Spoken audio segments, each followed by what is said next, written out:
Representational art is just very gratifying. It follows a long lineage of art making and aesthetic creation that is incredibly versatile. Sometimes we get the sense that everything has been done before us, but I feel like there's always new discoveries to be made. Even if we're using techniques that have been used for centuries already. We caught up with Seattle Prize fellow Diego Glazer at his studio in Denver before making the trip to Seattle. I was born in the States, in Omaha, Nebraska of all places. I moved with my mom and my brother to Querétaro, Mexico. And that's where my brother and I grew up pretty much our whole lives. Diego attended 2 art schools, one in Mexico and the other in Florence, Italy.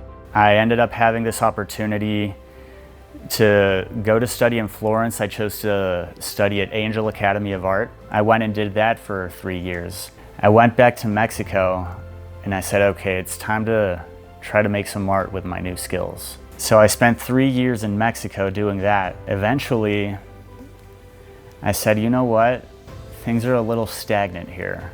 Diego then moved to Denver and was able to paint with Daniel Sprick. He's a living painter who I greatly respect, and he happens to be my mentor. He has not only reached the levels of the old masters, but he's taken it in a completely unique direction.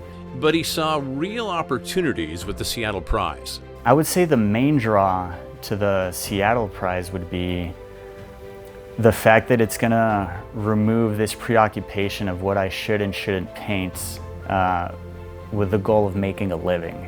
I don't want to have anything else on my mind while I'm pursuing my calling except for pursuing my calling. I'm hoping that being around artists that are at a level of painting very similar to mine, to be able to have my artwork enriched by their view and to be able to brainstorm with people that I really relate to, that we speak the same language. Diego has a key goal in Seattle. To make at least one painting that I can say is the best I've ever made.